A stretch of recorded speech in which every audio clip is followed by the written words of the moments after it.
Get you caught up on your trig stuff. Those of you that got a little bit behind, we're just going to move through this kind of quickly. I tried this once and went over, so it might be a little fast. First thing you got to know is standard position.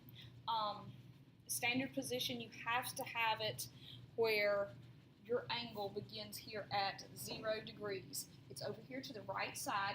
This is just your normal XY coordinate plane. Okay, that's all this is. X-axis here, Y-axis there.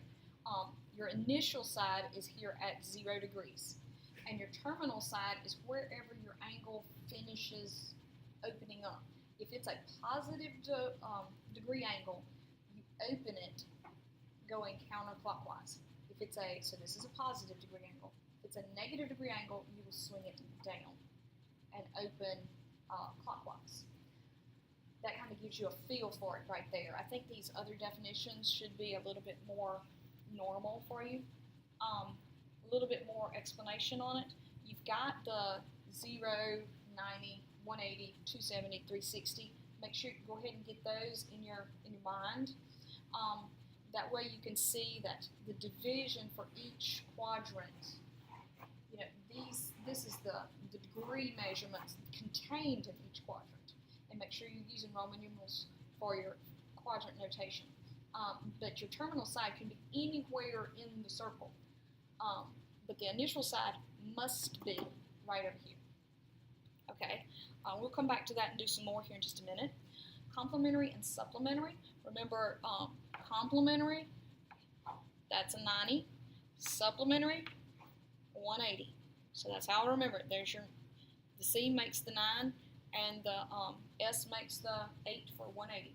So it shouldn't be very difficult if you were just trying to find the complementary and supplementary for 40, which is 90 minus 40, and 180 minus 40. So you've just got to remember what your words mean. Now, when I cleared off my picture to reset it, all my stuff went away. There we go. So it says find the measure of each marked angle. If it tells you that it's a right angle, you are supposed to come to the realization that both of these add up to 90. And then you can solve this thing. Just make sure that you understand that this question didn't ask for x. It asked for each marked angle. So you find the x and then use it. So this is 60 and this is 30. Okay. Coterminal angles. These are angles where they share the terminal side, which means they basically end in the same spot. So they're going to have different measures, but their terminal side is the same place. So basically, like if you have 45 degrees is around in here. So he opened up that way, positive. But if you swung around the negative direction, that's negative 315. And one way that I know that is if you take 45 and you subtract a whole circle, think about it, 45 minus 360, well, that's negative 315. There you go. So you can get coterminal two ways. You can either add a circle or you can subtract a circle. Either way is going to give you coterminal angles. Most of the time you are trying to find something, not always, but most of the time people are most interested in angles that fall somewhere between 0 and 360, just because that's what's normal. So if you were going to go through and do some of these, like you might want to take a circle off of this one and get the 5 degrees. You might want to add a circle over here just to kind of get it in this zone of what is considered that first positive rotation. Okay, I'm just probably not going to do all of them here, so we can expedite this. This is memory work. You must memorize this. Several different ways you can memorize it. You've got Oscar had a heap of apples. You can do it that way, or try again. You can do the other method that some of you like. It's a little hard to forget. Some old hippie caught another hippie tripping on acid. And it's going in the same order that it's on your calculator. So if you forget the order, look at your calculator, and there's your trig functions. That gives you the three main functions. You do need to know what their reciprocal functions are. So the S sine goes, he matches with a C, cosecant. And cosine matches with the S, secant.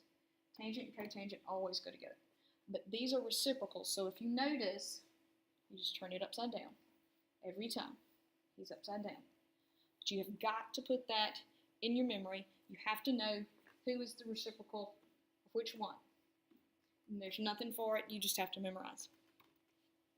Okay, to put it to use, here's a simple one.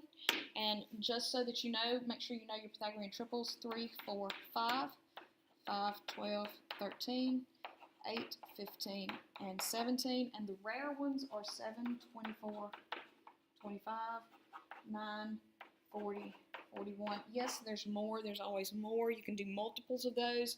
These are the most common, that and their multiples. So they might do 6, 8, 10. They might do 10, 24, 26. Just be prepared. Know that the largest number must be the hypotenuse. Now, the way we're going to work this, it says find all 6 trig values for this ordered pair. We need a picture. And in trig, your work is your drawing. So when I check your work, I'm looking for your picture. And I want to see what you labeled. There's not going to be an equation. You're not going to be solving things. You're going to be drawing and labeling. So I need you to draw. 8, 15. Go over 8, up 15. Label. Your angle is always at the origin. So you have actually given me a path to, straight to, that ordered pair, 8, 15. And what we've always said is you're going to draw something that is, draw your little triangles as if they're part of a bow tie. So we've got this upper corner. Now 8, 15 should be a 17.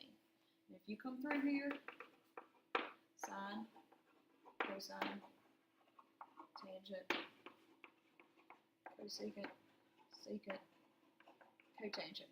You should be able to rock and roll through these pretty fast. But remember, opposite, adjacent, hypotenuse. So 15 over 17, 8 over 17, and what is this, 15 over 8. Once you get the original 3 down, it kind of takes the stress off of you because all you're doing is taking your ratios and doing the reciprocal of them. Now that's when everything's lovely. You do need to see one. What does it look like when you need to use the Pythagorean theorem and you're going to have to rationalize? So this next one, you may actually have to watch it a couple times. And for right now, I don't know why my board's messing up, but it is. So let's just put this problem from way down there on the bottom. We're going to move it up here. We want to do 6 and negative 5. Well, that one, you go over 6 and you go down 5.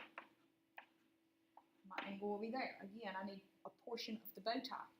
And that has 6 and 5 not even remotely in a Pythagorean triple. So you need to do Pythagorean theorem. These are legs. You need the hypotenuse. So 6 squared plus negative 5 squared equals c squared. 36 plus 25. Note, both of these are positive. They will always be positive after you square them. And I do believe that's 61. Do your square root. It's square root of 61. You can't do anything with that. The hypotenuse is always and forevermore positive. From there, you need to list them. Okay, I need to give myself a little bit of space because this is going to get a little nasty over there. Alright, here we go. When you do sine of this triangle, you're doing opposite over hypotenuse. We have a problem. You cannot have a radical in the denominator.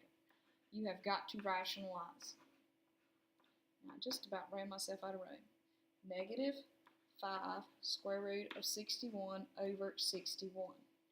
So, and you cannot reduce because this 61's inside and that 61's outside. Cosine is going to be very similar. You're going to have 6 over square root of 61. Now, the thing is, once you've done this several times, you're going to pick up on the pattern. pattern is the radical moves to the top, and the number that's underneath the radical is freed. But you cannot reduce what's inside the radical and what's outside the radical. Insides and outsides don't play together. So you are stuck right here. If you need to show the rationalization step, feel free to do so. I just don't tend to show it every time. Tangent, -5/6. So now you can come over here and do the reciprocal. Well, let's do the tangent, the cotangent here. When you go to these, if you do the reciprocal of what you ended with, you basically are going around in a circle because you're going to have to rationalize again. What is wise is to go back and do the reciprocal of what you started with, because when you turn that upside down, it's perfect. You don't have to fix a thing. So do the same thing over here for cosine. Go back to what you started with. It's just perfect. Okay. So those are the more complicated problems. The last thing you need to look at is your unit circle. It's very reminiscent of what I showed you earlier with standard position. So you still got your degree measurements. What is added to this picture is the ordered pairs. The ordered pairs are for what if you had a circle who had the radius of 1. Where would it hit the axis? So you're just going out one space in all directions. The beauty is this. The first number in your ordered pair represents cosine, and the second number in the ordered pair represents sine. Now you're going to need this nice little trick here in just a second. I need to show you.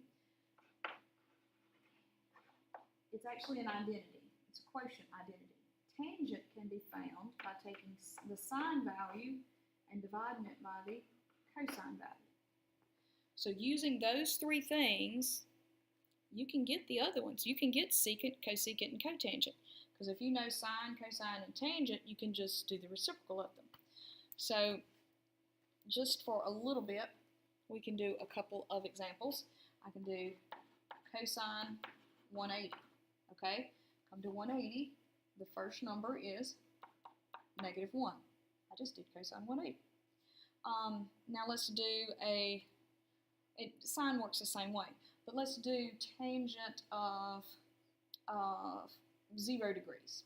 If I did tangent of 0 degrees, come over here to 0, that's this one. Okay, the sine value is the second one, and the cosine value is the first one. 0 over 1 is 0. Now if you get 1 over 0, that's undefined, but 0 in the top, that's just 0. So let's do one that just looks a little weird. What if it said secant, or I tell you what, we did cosine, so let's do the other one. Let's do cosecant of 270. Okay, my brain doesn't work in cosecants. My brain works in sines. So I'm using my reciprocal rule. 1 over sine 270. I can look at my picture and I can find 270. Here he is. The sine value is -1. So I'm going to put 1, and then I'm going to put -1 in the bottom. 1 over -1 is -1. So cosecant of 270 is -1. You can figure everything out using that. But this is what we did the first day in Trig. Hopefully this helps.